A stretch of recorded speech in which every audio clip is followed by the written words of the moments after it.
Hey, everybody. Thank you, as always, for tuning in to another episode of the Metal Summit. We are so super stoked to have all of our beloved Metal Summoners back with us for this very, very special interview, very special event.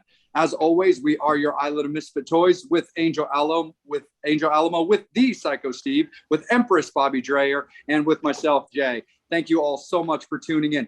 Very, very special and an honor to have with us as being chosen as part of Press Day for the Steelbox Blu-ray release of the 30-year anniversary of Wayne's World. We are being joined by Miss Penelope Spheeris. Ma'am, thank you so much for joining us. Hey. We're not worthy. We're definitely not worthy. We are not worthy. So not worthy. Well, thank you for having me here. All right. Where are you guys? Are you tell me geographically where you are? Yeah, so I'm located just outside of Baltimore in Maryland. Okay. I'm in County, Pennsylvania. I'm in beautiful Doylestown, right near New Hope, Pennsylvania. Pennsylvania. I'm in New Jersey. Jersey. Same here, Northern Jersey, about 20 minutes outside of New York City. All right. Okay, gotcha. Thank you. Yeah. Absolutely. So first and foremost, Penelope, congratulations are 100% in order for this milestone, the 30-year anniversary of Wayne's World. Just talk to us about how that feels to have a movie that's hit 30 years and still resonates, especially with the rock and metal community. Yeah, well, it's actually, I have to be honest with you, Jay, it's indescribable because 30 years later, you would think everybody would have forgot, you know. I'm astounded, number one, that Paramount is even doing this, you know, and also getting the vibe that people still care about the movie. And I'm knocked out about it, to be honest with you. Yeah. That's awesome. Absolutely. Well, we're definitely gonna to move it around a little bit. So Psycho Steve, why don't you take over, friend? Okay, so I saw Wayne's World in the theater. The soundtrack got me through high school because Bohemian Rhapsody was like on that soundtrack.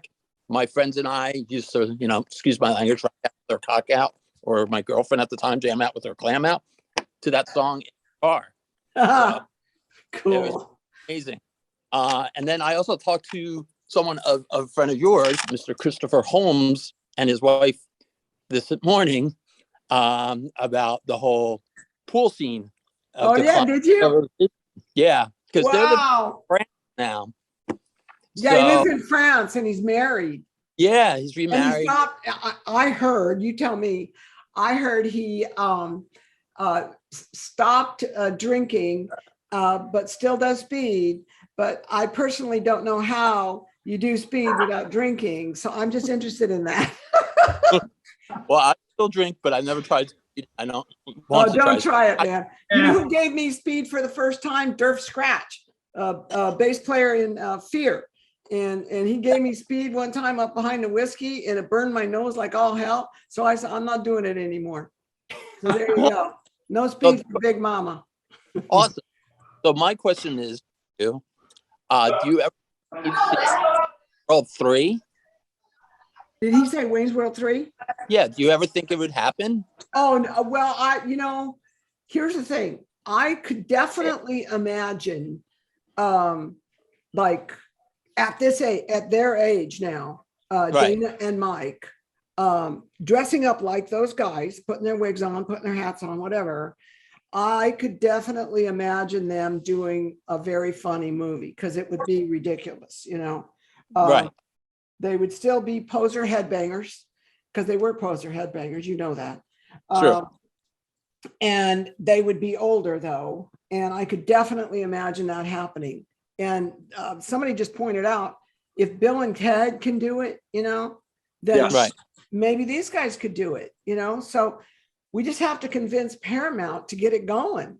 Well, what about doing it almost like the Ghostbusters and doing a flip of the parental point of view? I mean, from a 30-year point of view, new music, and going, this is just, you know what I mean? Going and not using those guys as the players.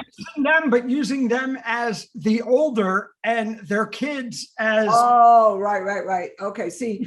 Instead of them trying to do radio, them doing what we're doing with this whole streaming pandemic. Sure. Okay. Write that script, please, Bobby. Will you direct it? Could you write that script, please? I don't know. Here's the thing, is what I've kind of picked up on over the years, and I could be wrong, but both Dana and Mike may not want to necessarily be remembered only for being Wayne and Garth. You know, they might want to be remembered as, I don't know, one, two, for whatever, the other things, other kind of actors, whatever. But I don't know why they don't try to do another one. I wish they would, you know. Probably won't hire me, but whatever. I'm used to that. Hey, no way you got the shade on over here. Who say that? Oh no, I'm at work, and that's one of my teammates. Oh, I thought Paramount was pissed at me. Sorry. Nope, totally. Right on. No, it's all good. No, for sure, absolutely. Okay. Bobby, why don't you stay with us, brother? So I'm going to go the big route right here. You directed the famous scene right there, the whole Bohemian Rhapsody thing. Yeah. All that. Was it their idea, your idea, the whole playing around of, you know, okay, we're going to do the car scene right now. And you know, Right. putting it together, being a director. I mean, look, it's not the easiest song in the world you picked. Well, first of all, Mike picked the song. Okay. It was in the original script. Bohemian Rhapsody was in the original script. To be honest with you, I would never have picked Bohemian Rhapsody. I'm looking at you guys, and you're going to know, you understand what I'm saying here right now, I think. And that is that Queen is Queen, and they're unique. Okay. Yes. Are they heavy metal? I don't think so. Okay. They're rock ballad guys. Okay. And they're good at it. Okay. Are they heavy metal? I don't think so. So I would have never picked that as a song for them. Mike picked it. And to his credit, good choice. The way it was filmed, I did, you know, and I had to argue with them about filming it that way because they were uncomfortable doing it and they didn't think it was funny. And I'm glad that I did it and pushed them to do it. And Angel, why are you so goddamn frowny? No, Face right now. I'm just thinking about the scene. Oh, you are. It would You be are. cool. Oh, don't It you would be cool frown for like the four that of us around to me, do that. brother. The I neatest, take it personally. No worries. so Penelope, when you did it, was it a give and take? Look, I worked with somebody who worked with you in the past, and he's, yes, Mark Hudson. Who? Mark Hudson, Hudson Brothers. Mark did a couple things. He said in the past, he crossed paths with you, with Steven Tyler, with Ozzy, just, you know. Is he a guitar player or something? No, Mark is part of the Hudson Brothers. Mark lives in LA, lives in New York. He producer, wrote Living on the Edge for Aerosmith. And Oh, really? I think it was when they had Aerosmith in the one skit. Part 2. How do you spell Hudson? H-U-T or H-U-D? Like Kate Hudson is his niece. Hudson, like the river. Well, Weird. I get these things like, I get emails like, I'm sorry, Paramount, I'm going off record here. I get emails like, my boyfriend used to fuck you in the 80s, you know? It's like, who are these people? You know, I just lost Jay. He left. And you know, Hudson, I don't know who the Hudson guys are. I'm sorry. You don't remember the Hudson Brothers from the 70s? She's only 20 years old. Do you know how many drugs I did in the 80s? Why do you think I would remember the 70s? Oh, me too. I'm 58. You were the reason why. You're 58? Yeah. You look 35. Hey, that's my age on Grindr. No, okay. You got your little Johnny Rotten haircut. No, you know what it is. Same thing with you. You got to keep yourself young and, you know, just keep it out fresh. Is there How many guitars do you own? about 160, 70? You know? Are you joking? No, I own a recording studio. Oh, okay. Because my boyfriend's got like 6 out in the music room, and I'm like, dude, that's too many. But, No, Oh. no, it's not many. They're like children in porn. You can never have enough. Well, okay, porn. All right. Look at that. Wow. I'm sorry. We're getting off track here. Okay, Oh, no, you can listen again. Let's go back to Wayne's World. Okay, Wayne's World, but I'm going to throw another cookie out there. Beverly Hillbillies. I'm sorry. I know we're going a little bit off, but look, you seem to have went on between that, Little Rascals, and then went into Wayne's World. How did that scheme of things work together? I mean, did it? Well, let me back you up, because there was the metal years in 87 or 8, something like that. Then there, what is it? 88? What did you say, Steve? 87. Thank you. You're very welcome. Much. And then after that, there was Wayne's World, and then there was the Little Rascals, and then there was the Beverly Hillbillies, and then there was Black Sheep. But here's the thing: I have all these scripts in that cabinet over there that I really wanted to have made into movies that were like Suburbia, social comment movies, that sort of thing. And I could never get them financed, especially after I did Wayne's World. So after I did Wayne's World, they just I could only do like comedies, that's all they gave me to do. And I didn't want to do them. And you busted me out for Beverly Hillbillies, and rightly so. But if I offered you $2.75 million right now, would you do the Beverly Hillbillies movie? Fuck yeah. Yeah. Absolutely. Okay, so I'm saying I couldn't get my own movies done, so forgive me for doing the Hillbillies, but I did make a couple bucks. It was either that or just starve and try to get other movies made. But yeah, you moved out of LA, didn't you? You kind of did everything wrong, man. Huh? Where did I go? Didn't you leave the LA scene? Did I move out of the LA scene? Weren't you? Didn't you kind of get it gave you a bitter taste in your mouth or whatever? Are you saying I didn't move out of LA? I still live here. Is that what you mean? Well, I mean, you got kind of, pissed off over everything that, they kind of were giving you the shit. Yeah, they're a bunch of assholes. Yeah, I got, did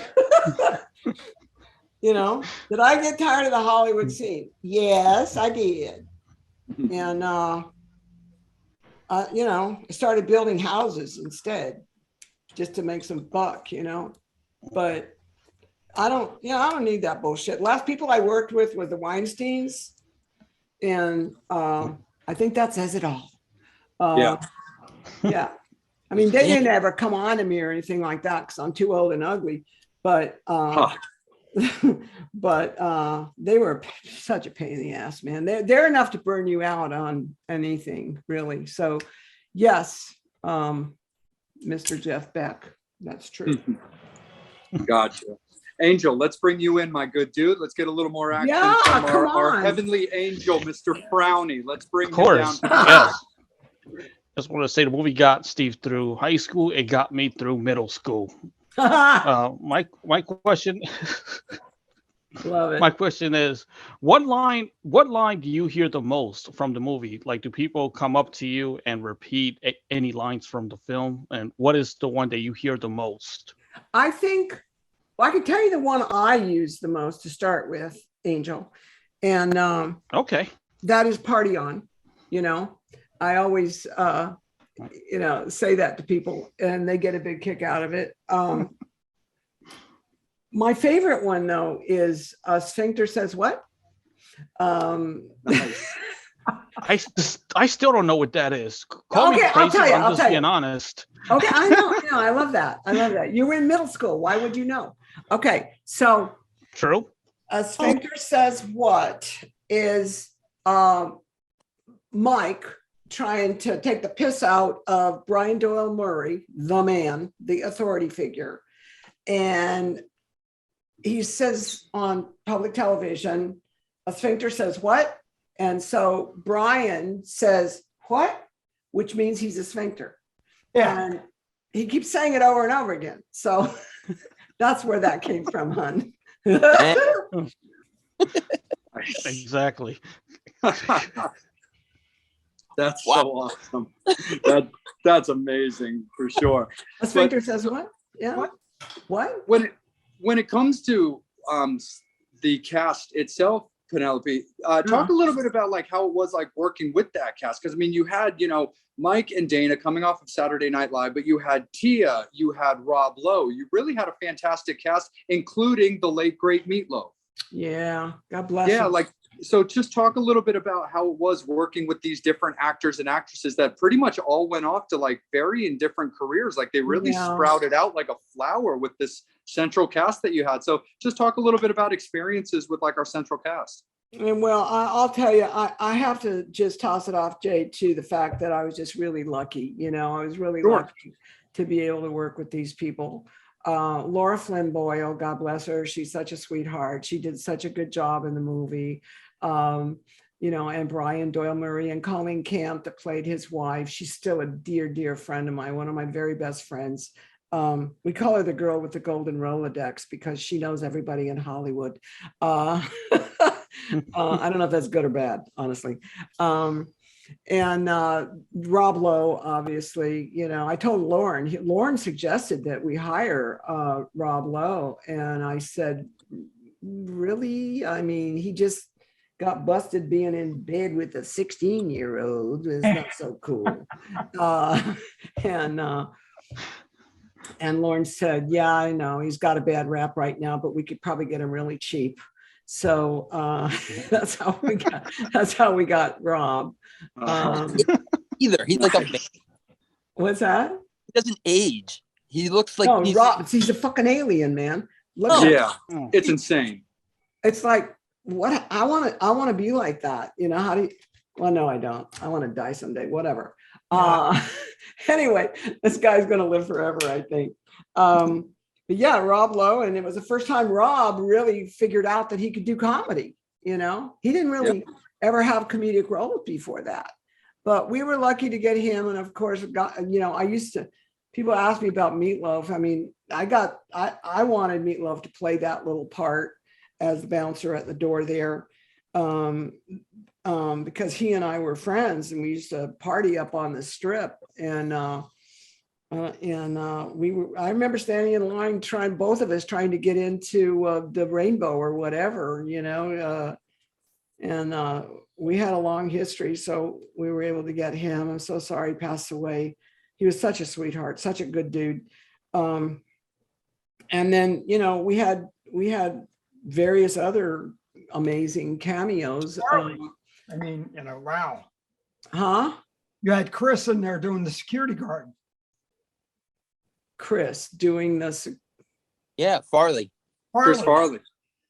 I'm sorry, I didn't. Your voice is dropping out. Excuse me. Oh, Chris Farley. When you yeah, and that was Lauren calling me up saying, Penelope, I've got this new guy, and I really want him to be one of the players, but he's really camera shy. So we're going to send him out there, and you're going to do one little scene with him and try to get him used to the camera. And I'm like, okay, I'll do it. But when he got there, you could tell there was something very, very special about this guy. He really was very extremely talented and extremely sensitive and actually afraid of the camera, believe it or not. I had an actor that was afraid of the camera. Who does that, So, but he did a great job, and all that weird shit that he does like this go this way, go that way. He just came up with that on the spot, and I'm like, what the hell is this guy doing? And it turned out to be pretty funny, Follow the limousine that way and go down that road and So. Anyway. Absolutely. It's so fantastic. And Penelope, we definitely want to respect your time. So as well as Paramount's time as well. So we're going to spin it around the table one more time. So Psycho Steve, jump right in, man.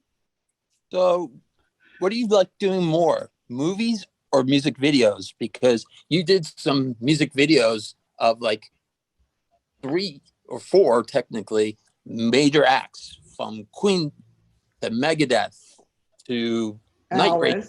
Yeah. I shot, dude, I shot in 1974. I shot 4 songs with Funkadelic, George Clinton. Yeah, Wow. I know. That was like eye-opening for me. I shot George Clinton coming out of the mothership. And, you know, I shot a lot of big acts. I shot Fleetwood and, I don't know, David Essex. And I did this. I shot Gary Wright doing Dreamweaver for Warner Brothers in 1974. And Dreamweaver is in Wayne's World. Right. Yeah. And that was weird. It was written in the script when I got it, you know? Yeah, the music video part of my life was really fun and educational. And I feel like I learned how to shoot, you know, music at that point, you know? Yeah. I forgot what you asked me, but you sure are cute. I asked which movie, or do you like doing music videos? Oh, no, I don't like doing either one of them, to be honest with you. Okay.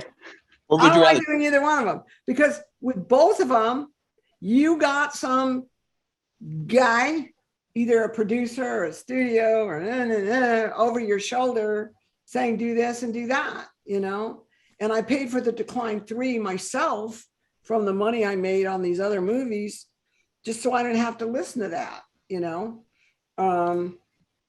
But yeah, I don't give a shit anymore, to be honest with you. I've been down the road, done the trip. Blech. For sure. Absolutely. Bobby Dreyer, let's kick it off to you, man. So other than that end, you were talking about doing real estate. How'd you get involved in that end? I do that here in the Oh, do you? Real estate development, Rehoboth Beach area, you know. So Oh, wow. Oh, you were Rehoboth in Delaware? Build a recording studio and all that shit. I got to make money somehow. Me too, man. You know, but Yeah, they don't hire us old bitches here in Hollywood to make movies, okay? yeah, you know. They don't do that. Oh, And I don't care. But my thing is how'd you get involved in that end of real estate? You know, was there somebody who got you, you know? No. What happened was in 1974, when I was doing those rock and reel music videos, all of a sudden, for the first time in my life, I had some like extra cash, right? So I bought a house in Laurel Canyon here, right over there.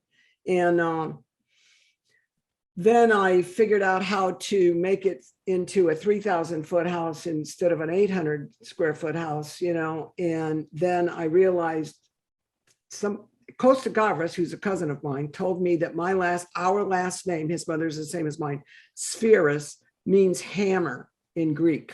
Okay. So I got this house building shit in my DNA and movie making. And it's kind of the same thing, really. But I got into real estate because I really like building houses, and I keep them and I rent them, you know. I got a bunch of psycho tenants though. But I make a good bunch of money on it. And somebody asked me you guys are gonna love this.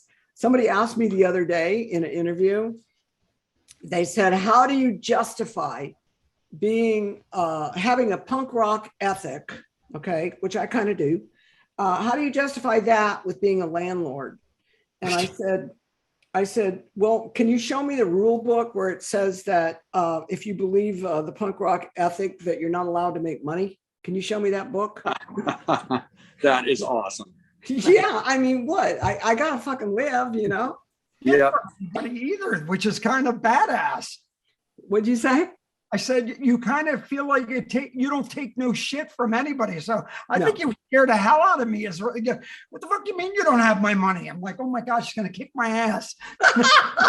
No, you know what? You get to a certain age, Bobby, and you just don't give a shit. You know what I mean? It's like, I don't care. You don't like me? I don't care. You know, you want to criticize me? Fuck off. I don't care. You know, Pretty much. and that's the only way to live. It's the only way to live, you know. 100%. Just that DIY way of thinking and just that DIY way of living. That's just definitely the way to go. Angel, flutter on down again, my good dude. We need to hear from you one more time. Yes. How was it? How did you end up getting Alex Cooper to do a cameo in the film? Well, I had worked, Angel, I had worked with Alice on a couple of other music videos before I did Wayne's World. And Aerosmith, see, Mike wanted to have Aerosmith do that role. And Aerosmith refused to do it. Either I don't know if they were on tour or they just didn't like the script or whatever, but they didn't do it. And so at the last minute, I'm like, ding, Alice Cooper, you know, and Shep Gordon was the manager at that point. I knew Shep and I knew Alice from doing a couple of other videos with him. And so we just called him up and that's how he got involved. Yeah. Mm-hmm. That's really, really cool. I love the part. He doesn't get old. If you notice, like Rob, No. Alice and Rob, they don't get old. Something's wrong with them. I love the part too involving that scene where Alice just lays down the intellectual part of what he's saying, because the fact of the matter is, and some fans really might not know that, and that's okay. It's not their but fault. He's an intellectual. Exactly. He's really smart. Yeah. And so like the fact that he's just being like, well, actually, Milwaukee comes from Milwaukee. And this and that is like, exactly, you know, it sure is, Pete. Like, it's just a fantastic scene where he's just laying down just the intellect, where you would have thought, kind of like as Dee Snider once said when he was talking about the PMRC, he's like, yeah, they weren't prepared for me because they just thought I was some dunderheaded rocker in court that couldn't, you know, pronounce a sentence. Well, he looks like that, though. Yeah. Oh no, of course he did. But then, and so just to have a scene that's that iconic where where Alice is just laying down the intellectual, especially because he is so smart, was hilarious. And I love that, you know. Bonnie and my favorite, and one of the things I love so much is just the handout. Like, Mine was the hockey scene. Still has to. Game on. Game on. It's still the best. Absolutely. And you know what, Bobby, Mike wanted me to cut out that scene where Stacy hits the car. Really? Yeah. And I said, no way. I said, no way. You did. No way am I going to cut that scene out. And later he admitted he made a mistake. It's a funny, you get a great laugh when she hits that car. We all dated somebody like that. That's the whole reason I became gay, was because of girls like that. That's hilarious. I love it. Well, Penelope, we can't thank you enough for spending some time with us. Can't. And as like a final thought for the fans, if there was one thing yourself that you could think back on the movie that would be like, this is just one scene or moment that you would just want to be remembered from that movie, what would it be? Oh boy. Making Bobby turn gay? No, like, What'd you say? I said making Bobby turn gay. Making Bobby turn gay. No, I think maybe, well, this could apply actually. I'm just fucking with you, but when the cop pulls Rob Lowe over and puts on that examination glove. Yes. Yep. And why don't you just remember me for that? Nobody can ever say, Penelope, that you don't get in deep on things. Nobody can say you go in the front door, baby. Okay. Exactly. 100%. Right. Well, Penelope, thank you so much for making time for us. And I hope we had fun. And Paramount. Yes, a lot of fun. Did so Angel much fun. have fun? Yes, we're not worthy. I always have fun. Okay. Absolutely. Well, Penelope, best of luck with all the rest of your interviews and everything. And congratulations again, 30 years of Wayne's World, the Blu-ray Steelbook that Paramount is coming out. And thank you again so much. And Metal Summoners, we thank you guys so much for loving our show, supporting our show, and allowing us the opportunity to have guests like Penelope on here to talk to you, to get involved. So on behalf of the Metal Summit, for Angel Alamo, for Bobby Dreyer, for Psycho Steve, and I again, MJ, hit up all of our social medias, all of Penelope's social medias, and make sure that you're supporting the scene, supporting the movie, and getting back out there because we're getting music back. And so again, on behalf of Penelope Spheeris, we thank her. We thank you from the bottom of our hearts. We are the Metal Summit, and you have, as always, been watching the Metal Summit. All right, party on, guys. Party on. Party on, Penelope. Take care. Thank you so much. Thank you again. I feel like I've been to a party. Hey, we'd love to have you on as a guest. All right, let's do it. All right. Absolutely, Penelope. We'll definitely be in touch. Thanks, Jake. Take care. Take care. Bye, Penelope.